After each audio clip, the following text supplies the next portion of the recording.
everyone, I'm Olympian Lolo Jones, and I have a new podcast called Gold Medal Loser, presented by Discover Card.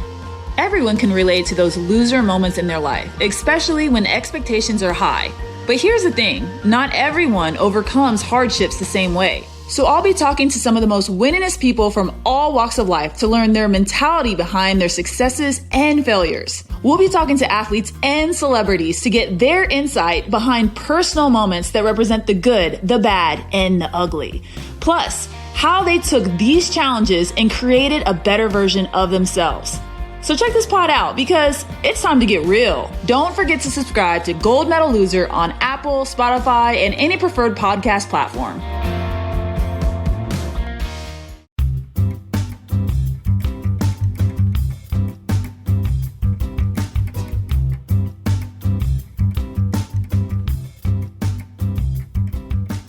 Welcome to Tennis Podcast. I am your host, Nick Amell. This is the show where we cover top 10-ish lists. Every week, either myself or my sidekick host bring a top 10 list.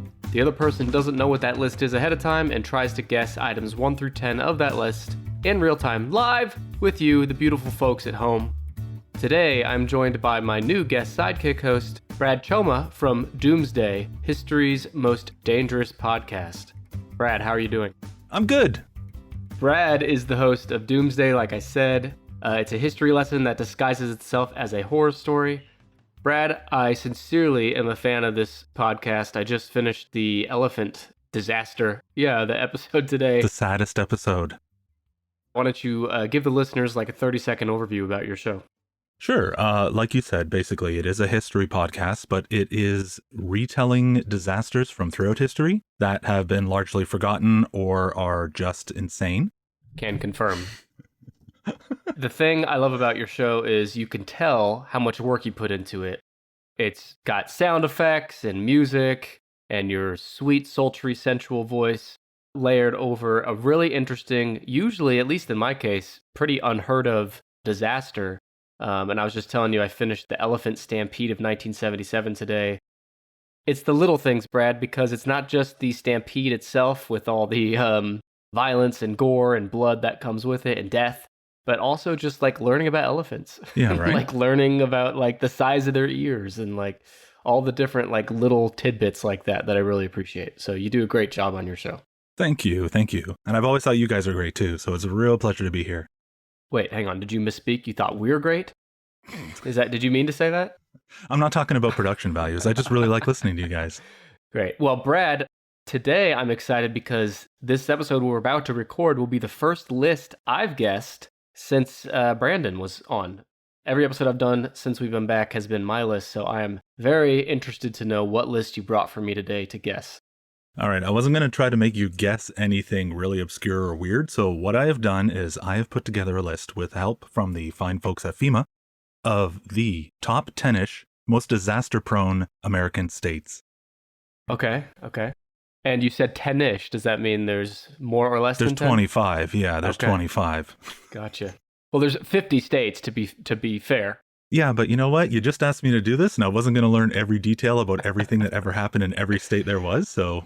I thought you were dedicated to this, Brad. Or do I need to find a new sidekick host, or are you going to be up for this? I'm going to do my best. Okay, so tell me a little bit about the list. Like, how is the list made? How's it made? Yeah. So basically, call it 1953. Back in 1953 was effectively when they started really keeping track of disasters. Natural disasters, I should say. Sure. So I was able to use that data to figure out, they kind of did a lot of the work for me, but breaks them down by the number of major disasters recorded.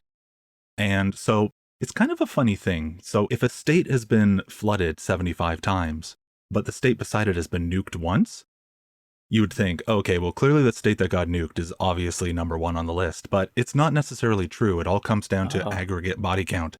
Okay. So I didn't want you to be guessing things like, hey, what was the worst hurricane of all time? But I do want you to be thinking about, okay, who's absorbed the most hurricanes over the last, call it 60-something years? Okay, so that's a good clarification. So it's not necessarily the size or scope of any one like famous disaster, but it's the aggregate over time. That's right. One last question before I start guessing. Did you say this is since 1953? That's right. Okay. Okay, and these are natural disasters. They're only natural disasters. Yeah. Okay. I was looking at your home state, and you know what? You have a lot of non-natural disasters they're a hoot, but right? So I have to cut all that out. So I'm taking all the things that normally interest me and I'm just throwing them in the garbage. Interesting. Okay. Well, why don't we start with my home state then? Oklahoma, I know people know it for its tornadoes, but it also has a lot of, well, probably non-deadly, but might not make a difference on this list, but it has a lot of earthquakes as well.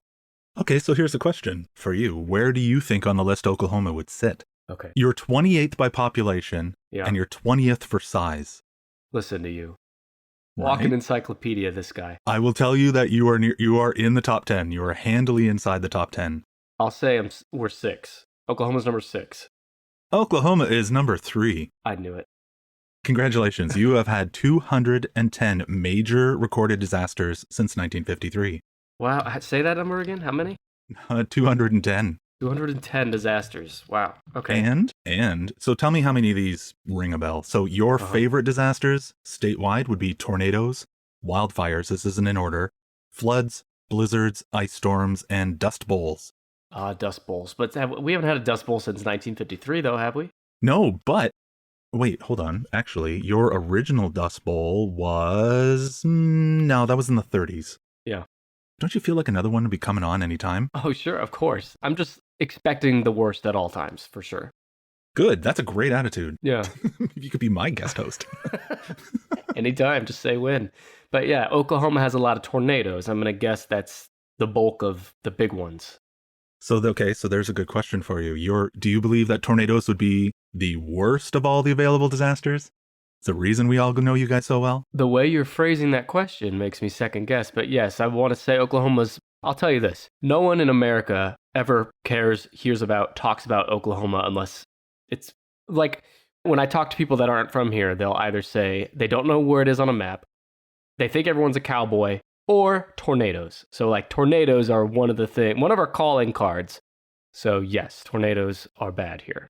Apparently. Bingo. Yeah. As far as tornadoes go, you have the second most tornadoes of any American state. I recently did that episode on the tri-state tornado. Yeah. In my research for that, I uncovered so many crazy, crazy, crazy tornadoes. So the idea of the show is always to uncover something interesting about a disaster, something that people wouldn't have realized, something that could potentially help you save your own life. And your state has a ridiculous number of overlapping tornadoes, meaning if you take the odds of you being, I don't know, thrown into a situation with a tornado in your neighborhood, the odds of that then happening repeatedly and sometimes on the same day, there are towns in your state that have been hit by the most unlikely F5 tornadoes multiple times. It's crazy. Year after year. Once was twice on the same day. Destroyed in the morning, and then a second one came in the afternoon and just finished the job. Yeah. It's nuts, but it's not the worst thing that ever happened in your state. Well, I'm trying to think of natural disasters. What could be worse than a wildfire? I know we had bad wildfires at one point. You do really love your wildfires. Yeah, you are a very, very dry I don't state. know if I'd put it that way, but yes, we have a lot of wildfires. But you know what? Of all the states, you guys are actually one of the best for wildfires. And I don't just mean that in like, congratulations, you lose a lot of land. You do have like over 1,000 a year. Huh. But if you lost like, call it 700,000 acres to fire, you guys do control burns on 8 million acres in that same time. So really, you guys, your state should just be a Roman candle going off constantly, but you guys are so on it that you actually, this stands out against any other state. You guys actually are proactive about preventing a disaster. It's wild. Well, wildfires. It's good that we can get something right. Oklahoma, that is. So what's the worst thing that's happened in Oklahoma, disaster-wise? You're never going to guess. It's a blizzard. A blizzard? Was it in like 2007-ish? You wish. It was in 1888, Oh. the Great Blizzard of 1888. Okay. So I forgive you if you didn't remember that. And but I don't forgive the school system for not teaching you about that. But yeah, 200 people were killed in a single blizzard in Oklahoma. Wow.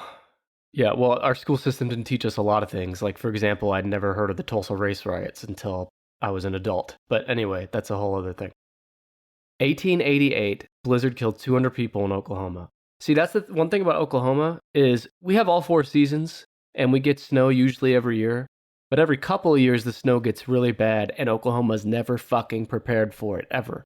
And so, there's cities, plenty of cities and states, Minnesota and Colorado that get a ton more snow than us, and you don't have these deaths like you do in Oklahoma, because we're just not prepared for it. I don't know. Well, you're prepared for fire, so...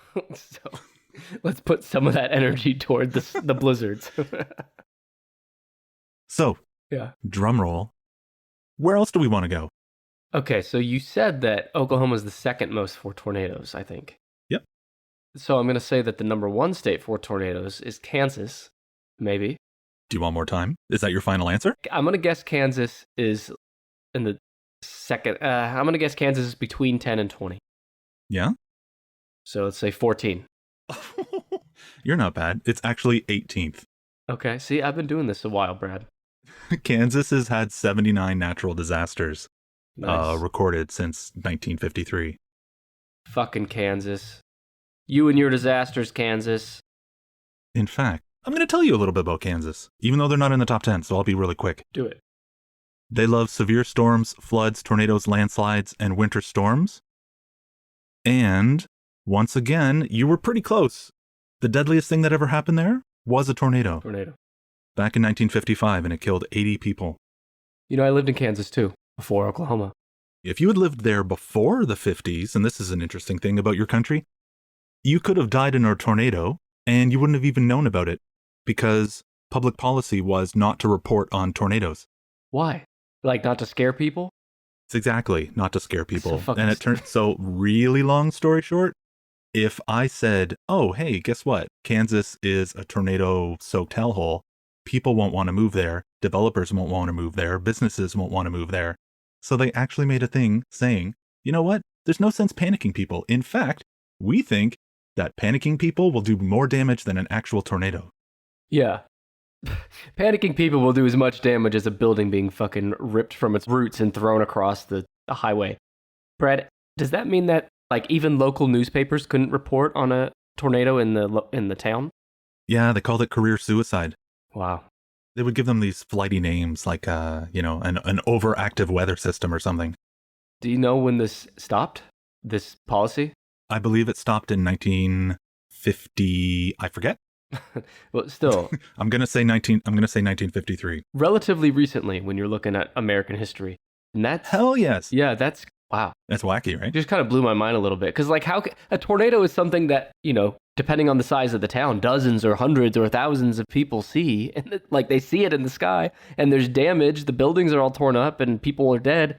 And you can't say anything about it. I get it, I guess. But yeah, you just got to just kick back and wait and just watch as you're... You wait for the tornado by having your roof ripped off and just watching it fly by. There's a tornado, not from the local news or from the newspaper, but from your granny just being taken from your house and taking a ride in a tornado. Okay, so you haven't heard my tornado episode yet. I did a tornado episode on the tri-state tornado, and there are so many people who are picked up and thrown miles and miles and miles away. I mean, they all die terribly, but... Sure.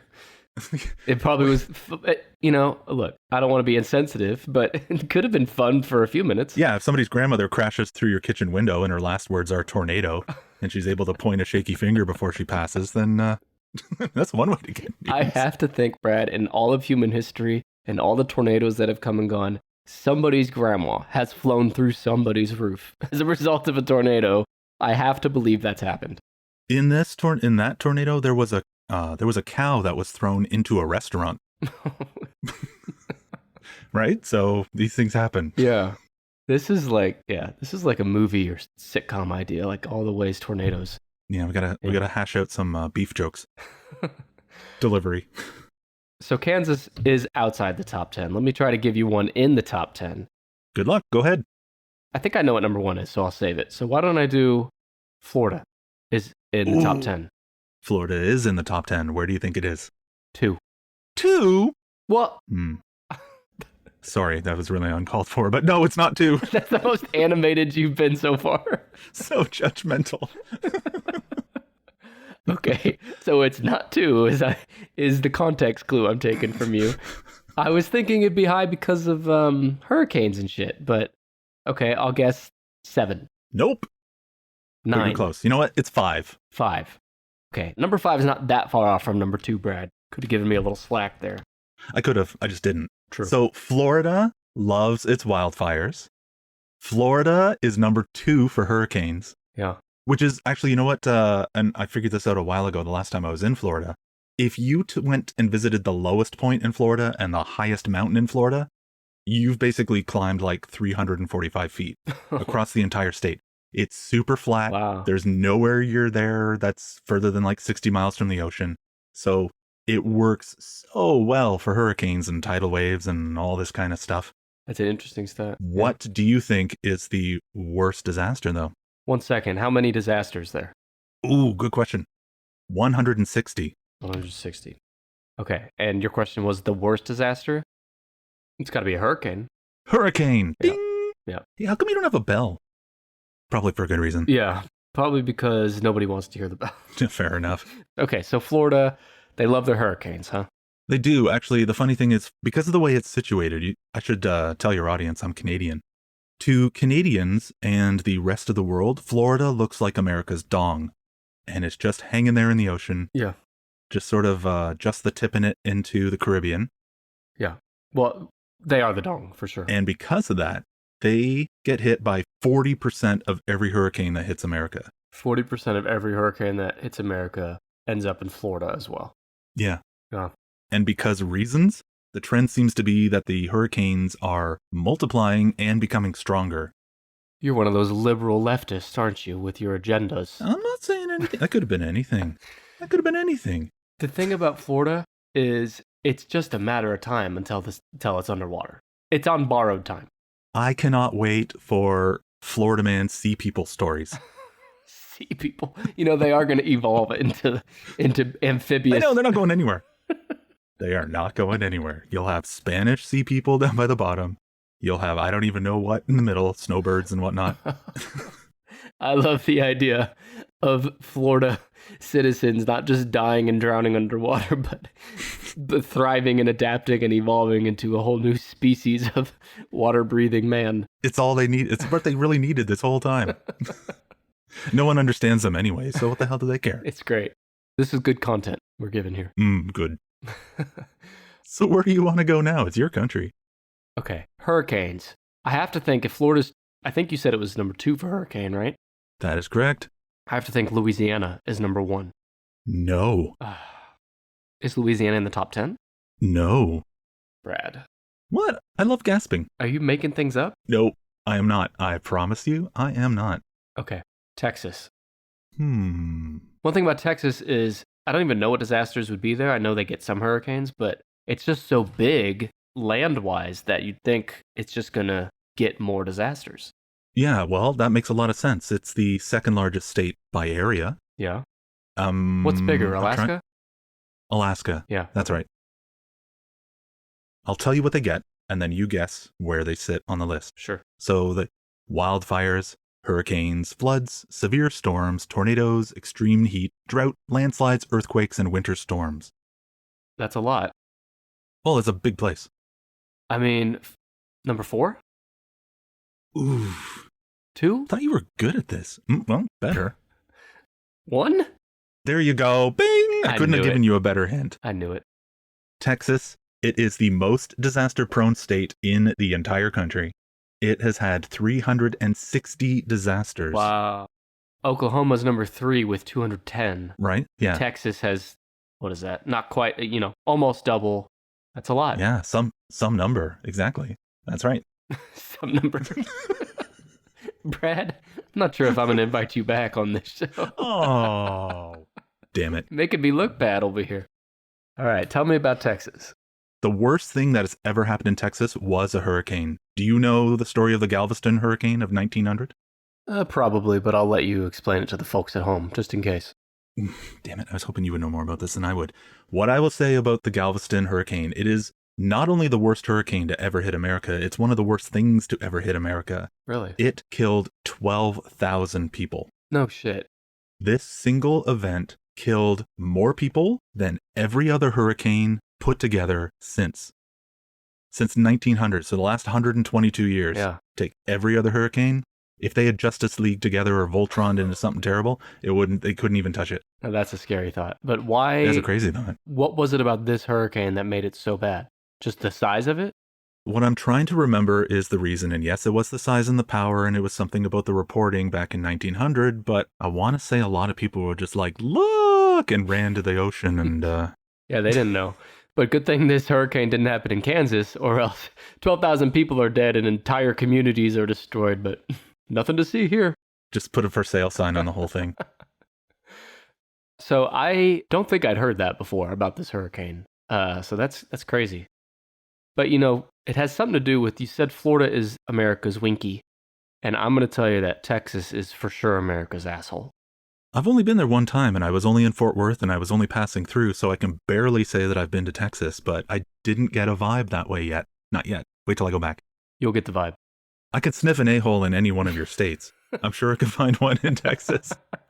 The whole thing's just one giant a-hole. Maybe. And that's coming from me, who lives in a different part of the a-hole, different a-hole state. Well, I want to show some love for Texas, because they, apparently they really love the show. So, thank you, Texas. Sorry. Yeah, sorry, not sorry. It goes without saying that we are all missing travel right now. But you know what else we're missing? Getting more. With Priceline, you can save up to 60% on your favorite hotels, and you can also get exclusive deals on car rentals, flights, and more. And when you save more, you can do more. More, wow, this view is incredible. More, another round of room service, please. More, yes, I'm extending my vacation. Sorry, boss, if you're listening, just ignore that last part. Priceline knows that every trip is a big deal. So when you're ready to book your next one, check out Priceline.com for the easiest way to get more wow, and yes, just to name a few. Make sure to download the Priceline app for even more savings. I love that. That is the sound of another sale on Shopify, the all-in-one commerce platform to start, run, and grow your business. Shopify is a platform designed for anyone to sell anywhere, giving entrepreneurs like me the resources that were once reserved for big business. And it's customized to your needs. You get a great-looking online store that really helps bring your ideas to life, and tools to manage the day-to-day and drive sales. And I'm speaking about this from experience. I'm really passionate about bass fishing. And a little over 5 years ago, I started an e-commerce bass fishing brand with my best friend, Aaron, called Woo Tungsten. Actually, it's pronounced Woo Tungsten, W-O-O exclamation mark, because that's the sound you make when you catch a giant bass. And it was a no-brainer to do this on Shopify because they've made it so easy every step of the way, from creating product listings to making discount codes to managing shipments. In fact, if you want to see what an e-commerce store looks like on Shopify, go to wootungsten.com and you can see. And it's no wonder that every 28 seconds, a small business owner makes their first sale on Shopify. You can get started by building and customizing your online store with no coding or design experience, and you can gain knowledge and confidence with extensive resources to help you succeed. Plus, with 24/7 support, you're never alone. It's more than a store. Shopify grows with you. This is possibility powered by Shopify. Go to shopify.com/bluewire, all lowercase, for a free 14-day trial, and you'll get access to Shopify's entire suite of features. Start selling on Shopify today, just like me, just like Woo Tungsten, by going to shopify.com/bluewire right now. That's shopify.com/bluewire. Okay, so that's Texas. All right, so I have one. And nicely done, by the way. You've got it. You've got 3 out of the top 10 so far. Yeah, why don't you recap that real quick for us? Absolutely. So, what Nick's been able to figure out. Number 1, Texas with 360 disasters. Oklahoma, number 3, with 210 disasters. And Florida, number 5, with 160 disasters. All kind of southern states. Yeah, there's that. Before Texas, my guess for number 1, I'm going to now guess is number 2, and that's California. Very, very good. I knew it. California has had 336 disasters since 1953. Wow. It's the earthquakes. See, and it's funny. You guessed Texas based on the criteria that it's the largest by landmass, so it could probably suck up the most danger. Mm-hmm. California is the second largest state, second most prone, right? Yeah. I lived there too. You did live in California? Mm-hmm. That's where I was born there. Jesus God, you get around. That's what I'm told. So when you think of California, there were 9 things that they get regularly. Wow. How many can you guess? All right, let's do it. Earthquakes, Mm-hmm. wildfires. I'm going to think those are the big 2. Mm-hmm. They don't get hurricanes, although maybe they've had a hurricane. I don't know. They've had some kind of fluke storm, Uh-huh. but I don't think it really counted as a hurricane. Okay. So I had 2 there. And you got the top 2. You did good. Man, so they don't get tornadoes. Actually, they can get tornadoes. Really? They don't? They don't get tornadoes. They really, really don't. But they can. Every state in the union has had tornadoes before.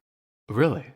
Even in winter, which is something that I didn't know about. You can have tornadoes in winter, and apparently they're faster than summer ones. Well, okay. What about, I know California doesn't get snow regularly, but has there been a snowstorm that killed people? Weren't you born in California? Are you... Brad? Yes. I was born in California. Mm-hmm. Kind of a long, tall state, isn't it? Yeah. Ever been to the north? Once or twice. So You what? never noticed that it's all mountains and forests and snowstorms? Oh, they do get snow in the north. You're fucking right. Hell Jesus, I'm yes, an idiot. there you go. So I'm from Southern California, so I never think about the top half, but yeah. Yeah, exactly. There's your ugly neighbors up north. I get that. Yeah, you would know something about being an ugly neighbor up north, wouldn't you? Oh, I just got that. That's really stingy. Yeah, California is obviously known for earthquakes, but actually fires, they're not the worst thing that happens, but they are the most common by a long shot. Mhm. California loves fire. Again, I don't want to point fingers, but my understanding as a foreigner is it has something to do with improper raking practices. They're just not taking an interest in raking their forests. Is this a dig at Trump? Who? No, these are things that I hear on the radio and whatnot. Because I think he did. I know you're doing Trump. He said something about. Who? I gotta find the quote now, but yeah, he said something about Raking they just forests. need to do better raking forests. I'm gonna find this quote. The funny thing is, what I do know is it's not. I mean, yeah, okay, great, rake your forests. That sounds like fun. But most of the forests, most of the fires that happen, and this is what makes California kind of interesting too. I'm gonna spoil something here. Sure. In most every state that suffers from wildfires, the outstanding majority of those fires are caused by tossed cigarettes, arson, ignored campfires, just humans doing what humans do. Yeah. In California, their fires are mostly started by a company called Pacific Gas and Electric, and they run power lines all over the place, and they don't take care of their power lines. And so these power lines are constantly setting off wildfires. Oh. Their fix for it is not to go out and explore and replace these wires. It's really dry in like Butte County right now. Let's just turn the power off.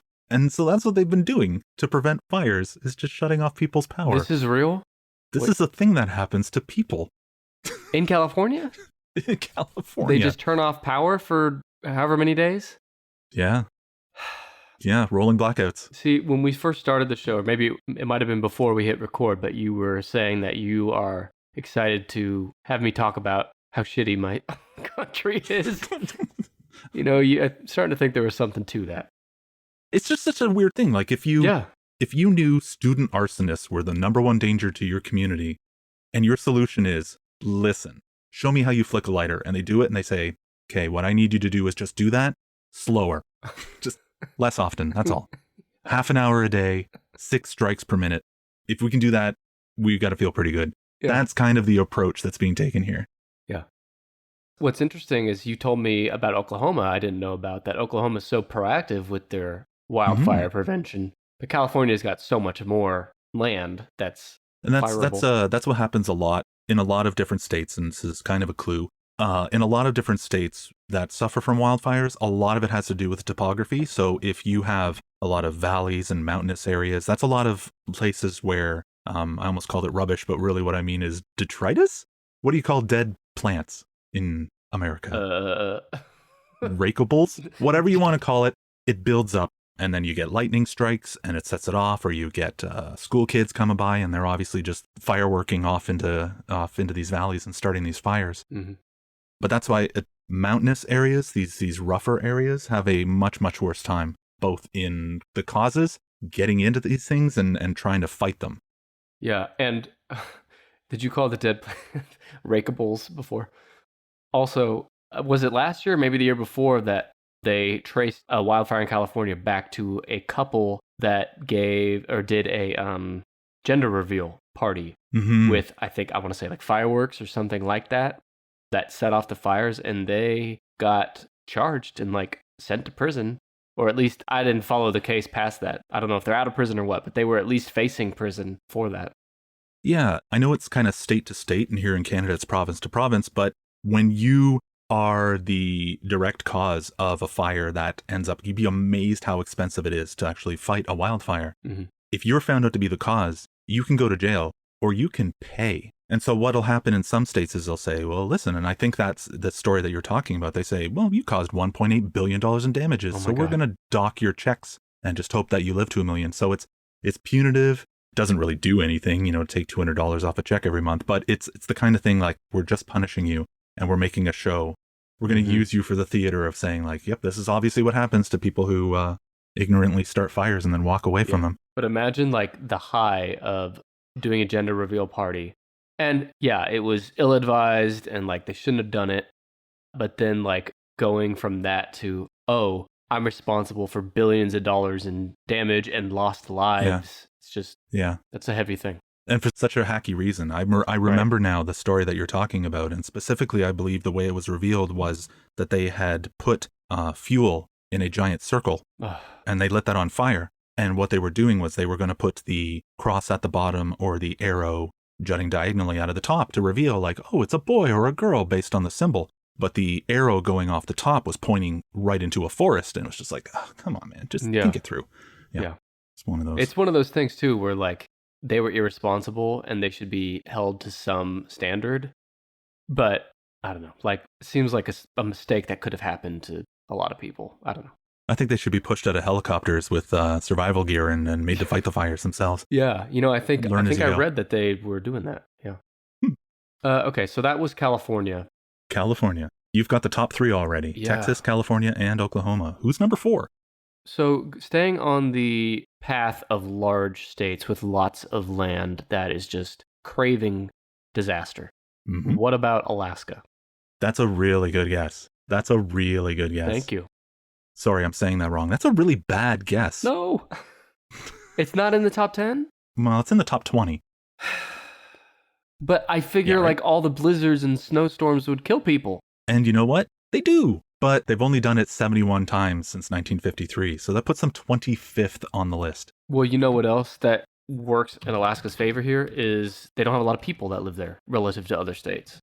No, it's true. Yeah. And you know what? And that's the funny thing about Alaska. For all we know, maybe they should be number 1. But when I start researching, say, just like winter storms, so because there is so little population there and because they're kind of spread out and the interior is so empty, they could be having, I don't even know, like alien landing parties or nuclear bombs or anything could be going off in the interior and no one would report it. Yeah. So when they talk about how many wildfires there have been and how many severe winter storms there have been, they admit right away, they have no idea because nobody's really looking. Mm-hmm.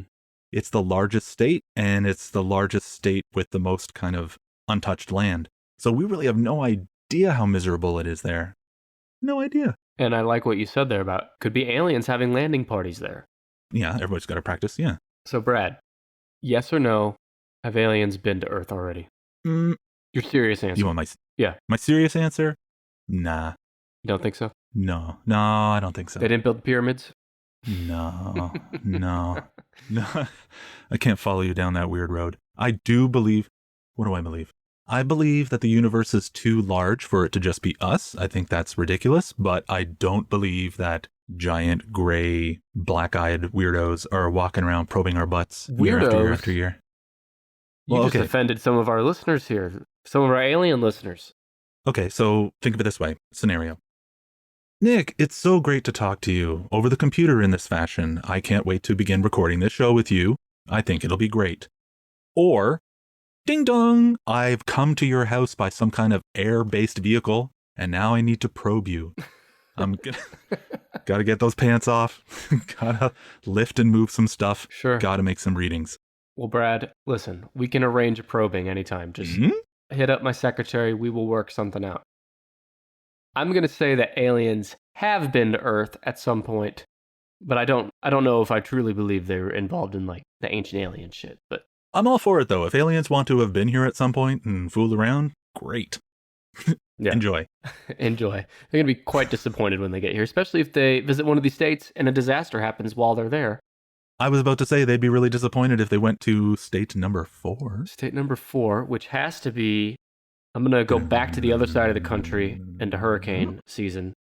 Okay. Alabama. Alabama. That is number 8. That is a really, really mediocre guess. It's not in the top 10. Okay. Somebody check on Brandon. Is he ready to come back yet? Okay, so let me ask you the question. Do you want to keep guessing around, or do you want me to put a bullet in you and just tell you what's up with Alabama? Well, okay, so what number is Alabama, though? Do you know? It's 12. It's 12. Okay, so it wasn't that far off. No, and they've had 93 disasters. It's not that far off. Colorado. Colorado is actually tied for number 10. Tied for number 10. There's 2 number 10s. Yeah, there's a couple of ties. Okay. There's 3 sets of ties in this list. No, excuse me. There are 4 sets of ties in this list. Gotcha. Okay. Colorado is tied for number 10. Do they get tornadoes there? They do. They don't get a ton, but they do. Okay.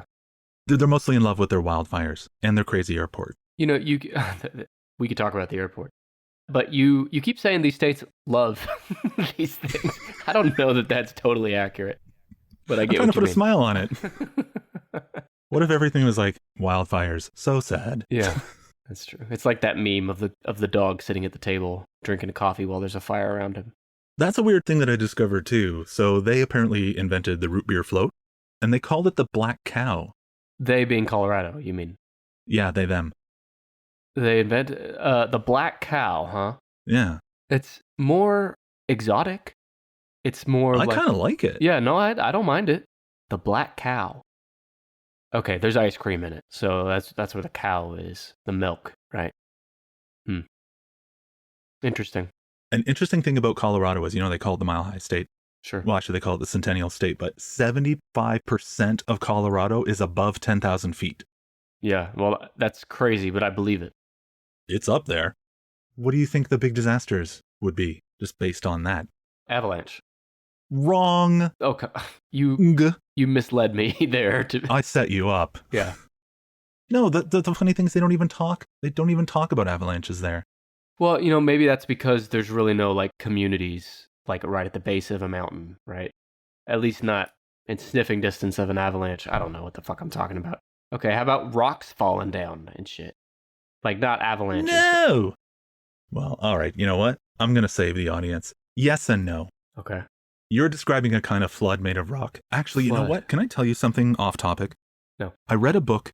It was titled something like All the Different Ways That You're Going to Die in Yellowstone. And it was this anthology of all the different ways that people have died while visiting Yellowstone Park. Mm-hmm. And the only chapter that I could not get through was the rock fall. Just story after story of people just like, what's that? And then having their heads exploded. That would be a truly miserable way to die, especially if if you don't, like, I assume sometimes you don't die right away. Like if it doesn't land on your head and you're just like trapped under rocks for days or whatever, And you're all kind of Tetrised in there and just kind of, Tetrised in there, yeah. Yeah, that is a scary way to die. Try to survive off your own tears. The number one disaster in the history of that state was a kind of an avalanche. It was a flood. Flood. They love their fires and they love their floods. They had a flood in 1976 that killed 144 people. And that was the deadliest thing to ever happen in that state. Huh. It's not that bad. 146? No, not really. Honestly, I mean, Texas had 12,000, right? From the hurricane? If you were in a store and they said pick 143 other people to die right now, that'd be something. But from the comfort of your home in whatever state you're in right now, 144 sounds pretty good Yeah. compared to 12,000. Apparently avalanches don't kill people there, or at least it's not reported. Not that I've come across, not yet. Maybe one day, who knows? So do you have anything else on Colorado? Yeah, they eat testicles there? Well, like bull testicles? Oh, What are you talking about? that's a great question. Yeah, I think bull testicles. Well, don't do that. All right, let's leave Colorado then. Let's go somewhere else. Where do you want to go next? I want to go somewhere without bull testicles in people's mouths. Although maybe they do this here too. Yellowstone, you mentioned. Yeah. Got me thinking about that kind of vibe. So how about Wyoming? Wyoming is, actually, this is a funny thing. This is a first for this episode. Wyoming, as a guess, is so poor that it is not even in my notes. It is a guess so poor. It's not even in the top 25. Brad. See, I think you're making this up as you go just to make me look bad. Okay. Well, Wyoming has the problem again of nobody living there. Yeah, fair enough. Okay, well then how about Arizona? Arizona, very, very good. Do you believe that's in the top 10? No. I did before you asked, but your tone made me think no. I'm going to guess it's number 15. No. Number 9. Oh, okay, knew it. With 98 disasters since 1953. How many of them are like heat stroke related? You know what the funny thing is? Their nickname apparently is Arizona. Arid. And I think it has an awful lot to do with the fact that extreme heat is definitely one of the things that kills people. I think the hottest they ever got was 128 degrees. Oh my God. Yeah, so that's kind of nuts. If you can get up that high but then stay in that range for 2 to 3 days or more, that's when your body count just turns into a bell curve that goes up. Mm-hmm. And in, I forget, in 2020, not even that long ago, they had 8 days of 117 degrees Oh my in a God. row. Yeah. People die from that shit. But Oh, yeah. is that considered a disaster?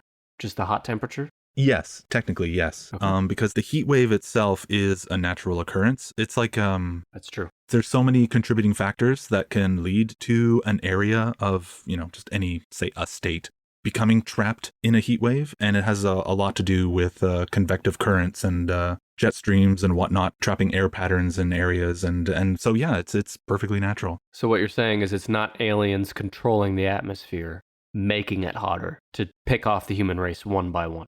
Well, I don't remember saying that out loud. Okay. What I want you on record, you don't think that's what's going on. To my knowledge, that's not what's going on. Although the state is so hot. So remember when I told you how crazy hot it was in 2020? Mm-hmm. They had a wildfire in 2020, and it was larger than Washington, D.C., San Francisco, Baltimore, Chicago, Miami, Minneapolis, and Manhattan combined. No. Yeah. And they get 2,000 of these things a year. I'm trying to think, is it even... I'm surprised all those can even fit in the state. I guess it's not... That's funny. Yeah. I'm trying to think of what that would do to your hair. We're coming from very different places here. Yeah. Your hair would be pretty oily after that. You're not wrong. Okay, so Arizona's number 9. Number 9. Quick side note, I'd rather live somewhere that's hot all the time than somewhere that's cold all the time. What part of Canada are you? I'm in Toronto. Okay, so it's So cold. Ontario. So, not really. Okay, so the weird thing is the way that Canada is shaped, I'm basically on a parallel line with like Portugal. Oh, So we're pretty low. yeah. So you're So kind of we- like the dick of Canada then. I think Windsor is Canada's dick, but we're on the shaft. Okay. There's worse places to be than on the shaft, for sure. Okay, let me give you another guess, though. How about, is there anywhere from like the Northeast United States on the list? There actually is. New York? There actually is. Did you just say New York? Yeah. And where do you think that might sit? 7. Oh! I'm not just saying that. You I got nailed it? You got it. Nailed it. First I guess. knew it. 101 recorded major disasters since 1953.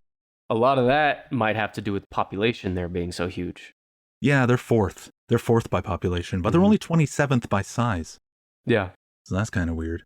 So what's going on there? That disasters. The disasters, Yeah. so they love their floods, they love their blizzards.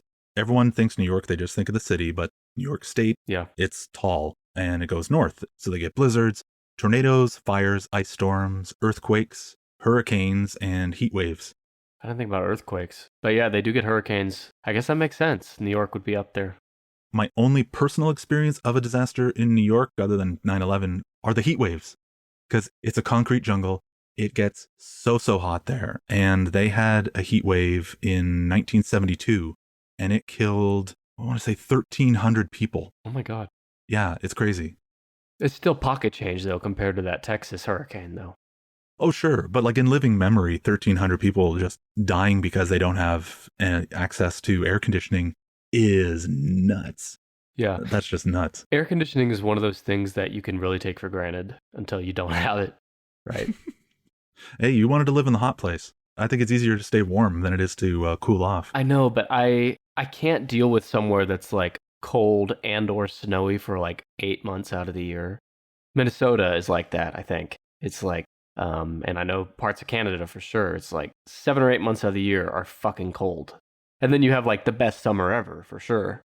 But yeah, I don't know if it's worth it. That's just me. Well, what I can say as a Canadian is, I mean, there's always the perception that, oh, you're so far north. We don't really care what Canadians have to say, but I'll let you go ahead anyway, since you're here. From my experience, you can take everything that you think and know about cold states and cold provinces and hot states and hot provinces and just throw it all in the trash. There are way in the hell up north, closer to the Arctic Circle, you can have 30 degrees in the summer.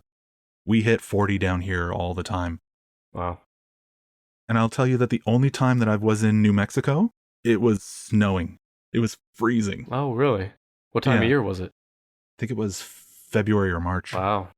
So that was kind of surprising. It's like, oh, I'm finally going to go hug a cactus, but it's covered in snow. And you're not supposed to hug cactuses. So it's like, this is such you were destined for a bad time anyway. But I think it was those aliens messing with the climate while you were there just to fuck with you for not believing in them, that they'd been here already. Well, I hope they had a good laugh at my expense. Speaking of laughing at expenses, so I'm missing 4, 6, 8, and another 10, right? Oh, that's true. Oh, okay. Ties. I can't believe you got New York.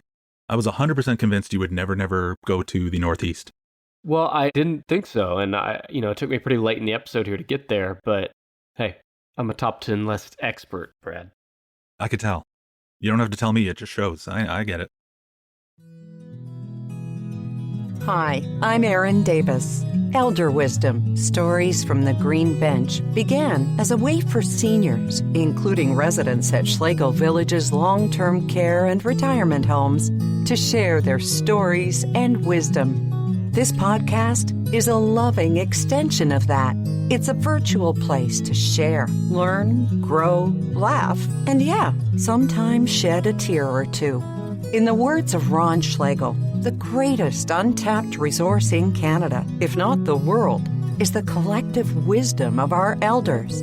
So join us as we speak with and listen to seniors and those working in senior care. Subscribe to our podcast today, and remember, your seat on the green bench is ready and waiting. What about Hawaii? No.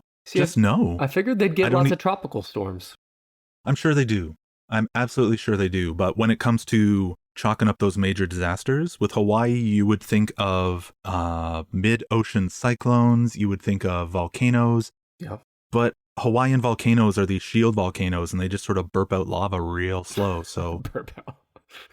It's it's fun to look at, but it's not you can crawl away from it. You could make a pencil sketch and then amble away. Yeah, you've got the time.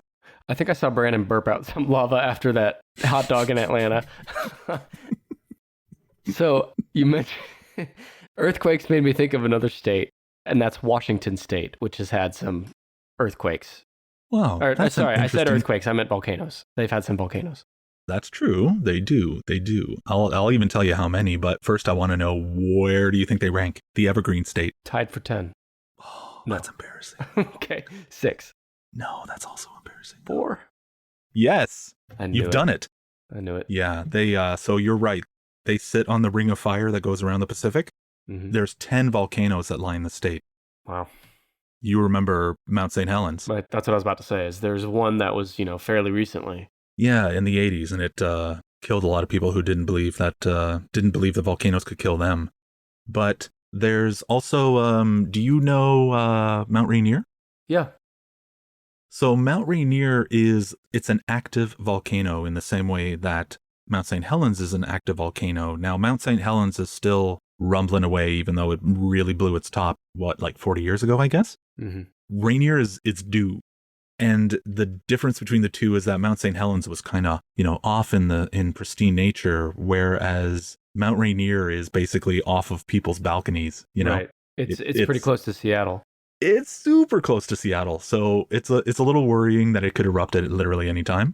Is there anything humans can do to prepare for something like that other than just to fucking evacuate?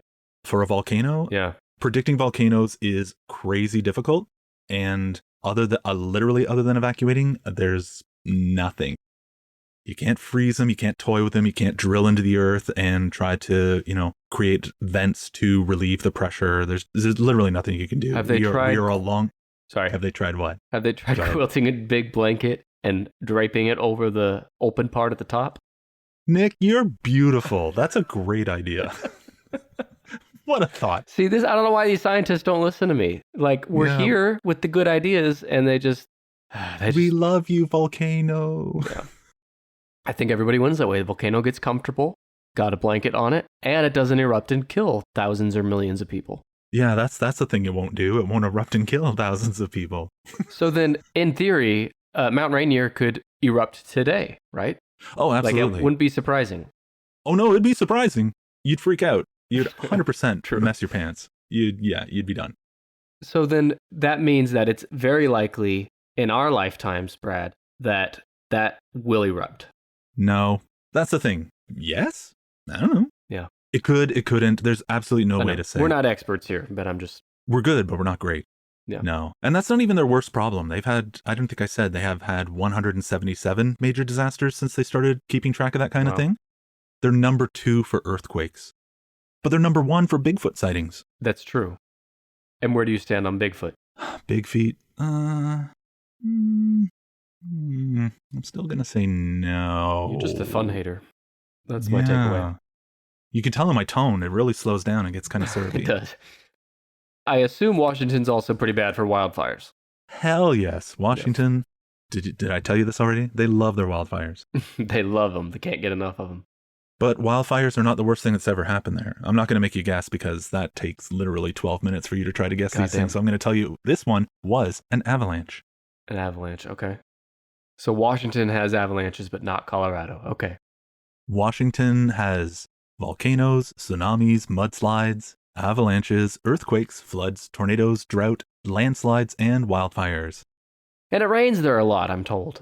It's the same with all those states along the coast. You think of them as soaking wet, and yet they have huge drought problems. It's the strangest thing. It doesn't, but it happens. Why is that? Do you know? Really quick. I do know, actually. No, I don't know. Okay, There's great. so many complicated causes.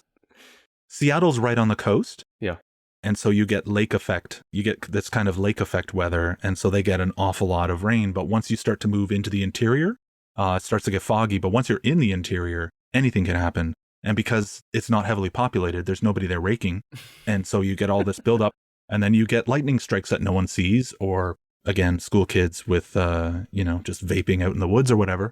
And there was, don't remember what year it was, but they had a drought in the middle of the state, and it lasted for half a year. Mm. And that was, I think it covered 80 something % of the land. Like it's a lot. There's a lot that you don't see once you get past those mountains. It's just like, it's a whole different world. It's all big feet lighting off fires. And yeah, it's like people think of predominantly when someone says Washington, the first thing people think of is Seattle. Mm-hmm. But really outside of Seattle, it's like a different state almost than Seattle. Yeah. And you find that, you probably found this, you find that in most states where you go to their one giant megalopolis, and then you realize it's okay. As soon as you're out past the burbs, it's wow, look, where am I? Yeah. Yeah, it's a lot like that here too. When you get outside Tulsa, it becomes what people think of when they think of Oklahoma. All right. Well, then I'm missing the other number 10, 8, and 6. That's right. You're so close. Well, how about Washington's little sister, Oregon? How about Washington's little sister, Oregon? Not in the top 10. I was just testing you. It is in the top 10. Oh, it is. Okay, then it's tied for 10. No. It's 8. No. God damn it, Brad. Just tell me that it's 6. Yes. Ding. Ding. Yeah. Nicely done. All right. Yeah, so Oregon has the distinction of having 133 major disasters since 1953. However, let me tell you this.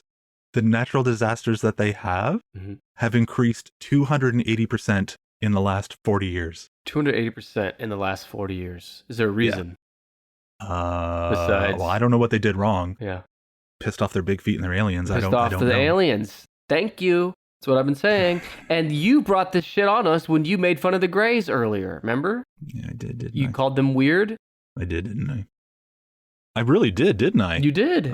I stepped in it for everybody. Sorry, everybody. Sorry, Oregon. Yeah. They're number 6 in Bigfoot sightings, by the way. Number 6 in Bigfoot sightings. Okay. And they're number 1 for strip clubs. Where are you finding this I don't mean like, yay, they're number 1 for strip clubs. I just mean that they have more than any other city in the country. Oh, interesting. Okay. That's its own kind of disaster. I'm trying to think, like, is there a Tennis Podcast episode there somewhere? Top strip club states? Maybe. It is called the Beaver State. Actually, you know what? I just read that. What I read before said it was called the Webfoot State. I'd rather be the Beaver State. Wait, is it really the Webfoot State? That's what something said. That's it said not it's because... real. I No. hope not. We're checking this. We're going to pause and check. Oregon, the Webfoot State. Spoken like a true Canadian. All right. Sorry, hey? It is the Beaver State. Okay, well, it's better than the Webfoot State. The Webfoot State is, I think you had a dream or something and thought that, because I've never heard that. And it really qualifies my strip club notation.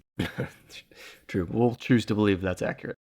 I will tell you something interesting about the state. The name, it's French. It basically means hurricane. But they don't get hurricanes. No, but they do get windstorms. Okay, so maybe... I'm not saying the French are great at naming stuff. Yeah. So the people the French, Pepe Le Pew that went there, he saw a windstorm and said, oh, oui, oui, must be a hurricane. Oh, we must name this and get out. We love our French listeners here. Thank you for listening. Pepe Le Pew, also rapist. Okay, so anything else on Oregon? What can I tell you about Oregon? The biggest disaster they ever had was actually a flash flood. Okay, I believe that. Because it rains there a lot. It rains there a lot. They get like 400 flood insurance claims a year. They go through millions and millions and millions of dollars every year on their flood insurance, just trying to keep pace with the number of people who, they get so much snow in the mountain areas, and then they get the rain, which we already talked about. The rain melts the snow, adds to the mass of the snow, that trickles down into streams, turns into rivers, overflows banks, cripples levees. Like it's just a whole thing. So it's the butterfly effect. And when you say banks, you don't mean those buildings with a deposit and ATM machine. No. Okay, just clarifying for our listeners. No, I don't. You know what? It's so serious right now. I don't even have anything funny to say about banks. That's not good. We can move on. Banks isn't great fodder material anyway. How about these people that say Oregon, huh? The fuck are they doing? Well, I don't know. How do you pronounce it? Oregon. So the French is ouragan, Yeah. which you could get behind. It's the oura. That's kind of fun. Yeah. I'm sticking. Oura. Oura. God. Yeah. I'm sticking with Oregon. Fair enough. How do you say it? Say it. Oregon? Yeah, that's pretty much how I say it. Was Oregon Trail was the one where you broke your leg and died of dysentery? Yes.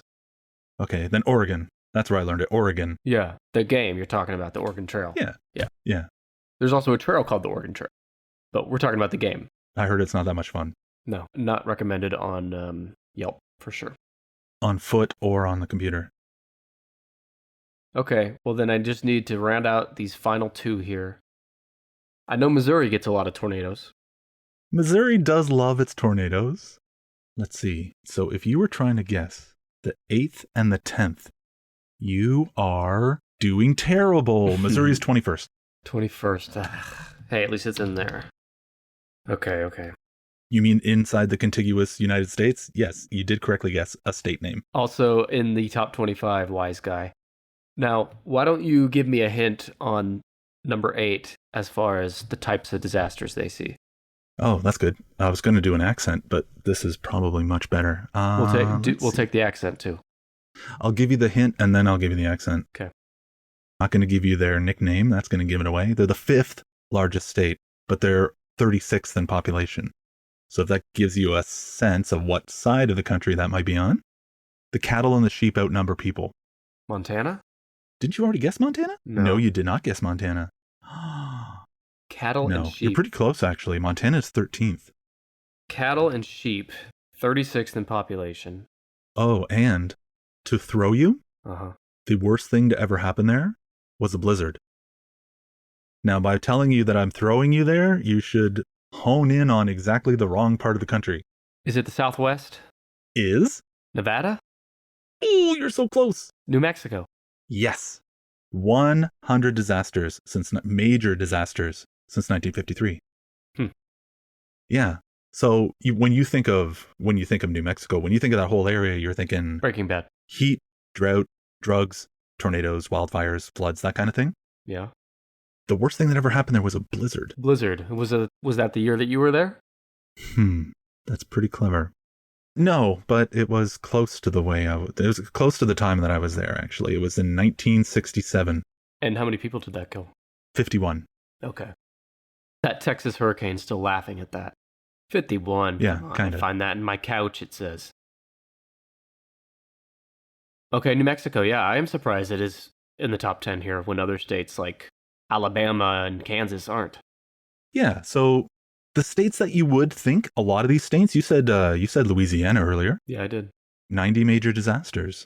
Yeah, and New Mexico had 100. Mm-hmm. So it's not that far off.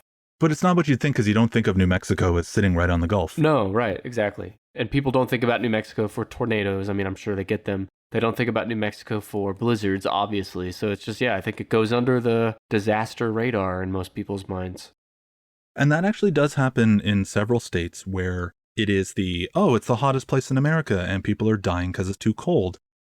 That happens a lot where it's the inverse of what you would logically think how this should go. And much as with the Texas, my joke about the 1900 Galveston hurricane, I feel like a lot of people are like, well, what the hell's that? And then, because they just don't expect it. And then they're not prepared for it. I mean, there are states in America where they have had massive billion-dollar disasters, major disasters happen.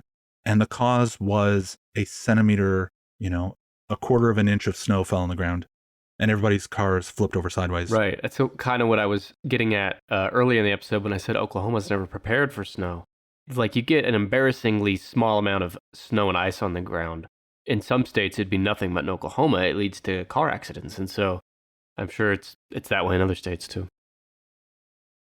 Okay, so I just need the tie for number 10, tied with Colorado. Who is Colorado's twin? Can I give you a hint? Please. I don't know if this hint's going to help you or not. It's a little obscure, but you already said it. It came out of your mouth recently. I'm trying to think, how did I say it but not guess it?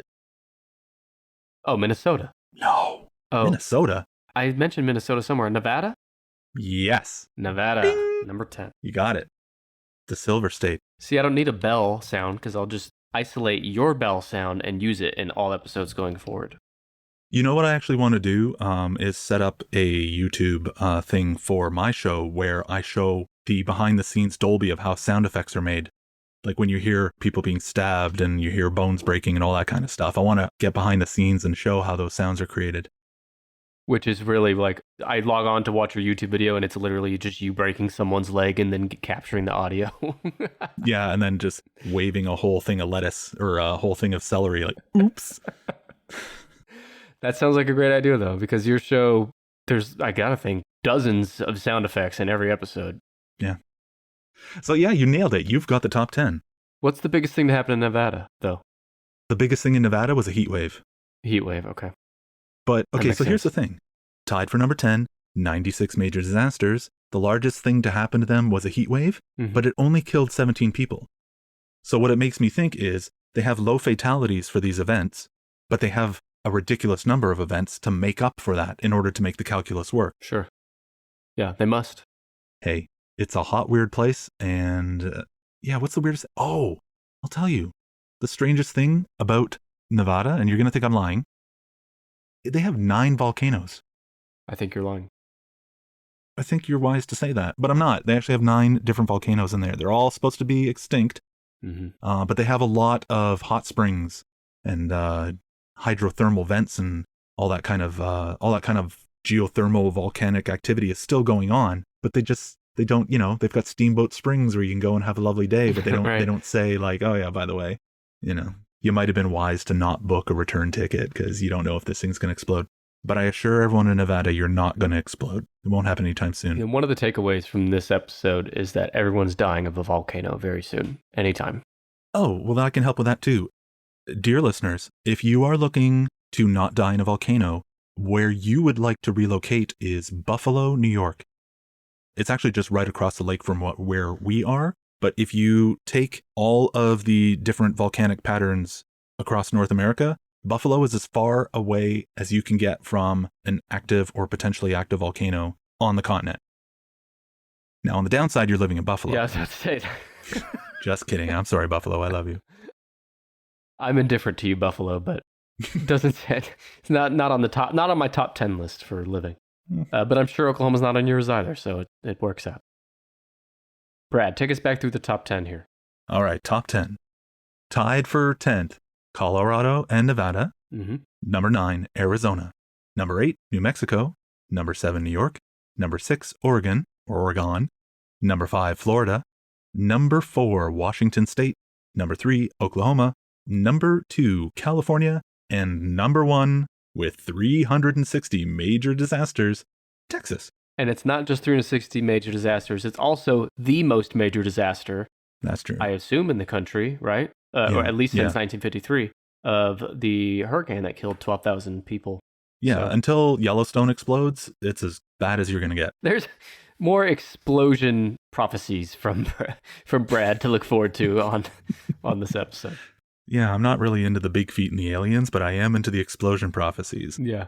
It's a niche. It's all niche. It's all niche.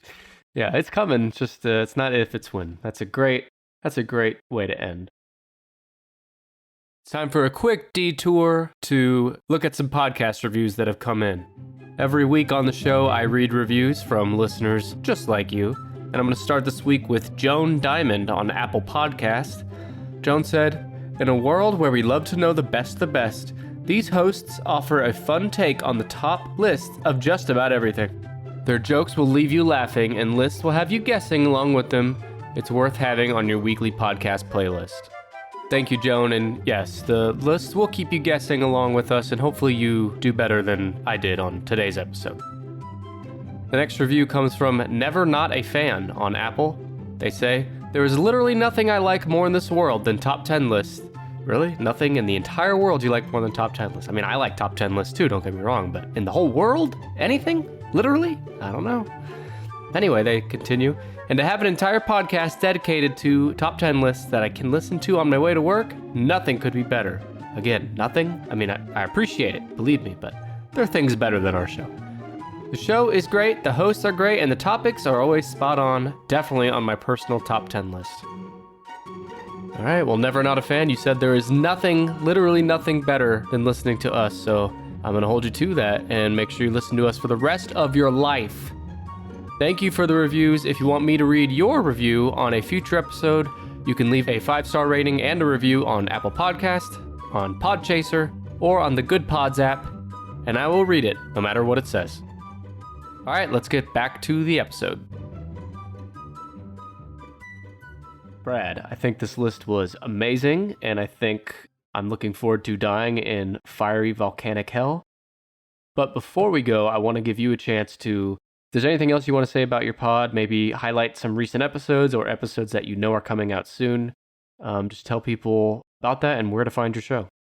Yeah, actually, it's funny. While I was not working on this episode, I was working on the new episode, which is, let's see, if you like driving, but you also like being very cold, and you also like being really, really hot, and you enjoy breathing problems, you're going to enjoy our next episode. Okay. That's a milkshake of different things that are not good. If anyone listening is interested, Doomsday can be found pretty much anywhere podcasts are available. The easiest way to find it is just look up History's Most Dangerous Podcast. That'll bring it up right away. Yep. It's a shortcut. Highly recommend the show. It's one of my favorites. I think you'll enjoy it. Brad, I want to thank you for coming on. We should do this again sometime. This has Can we been... shout out some love to Brandon before we leave?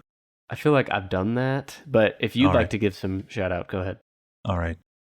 Brandon, we're looking forward to you coming back one day. We miss you. I do miss Brandon. By the way, quick update on Brandon. He's doing well. He's going through treatment that is very taxing on him, which is why he had to take time away from the show. But things are looking positive, and he'll be back. I don't have a date, but he'll be back soon. And just a reminder, if you want to give some words of encouragement to Brandon that I'll pass on to him, you can send us an email at tennispod@gmail.com. You can also DM me on Twitter or Instagram at tennispod, and I'll make sure he sees it. And also, while you're following us on social, you should also let me know what you thought of this episode, what you thought of Brad, if you'd like to have him back. Hoping not, because he kind of outshined me here a little bit. But yeah, just let us know what you think. And thank you for listening. Thanks, everybody. Yeah, with that, we will see you next week. I'll be back episode 165 with a new sidekick host. In fact, it'll be my friend Buster that was on episode 160. He will be returning next week, and he'll be bringing me a list of guests. So, looking forward to that. All right, Brad, I'll let you go, my friend. Thank you, and goodbye.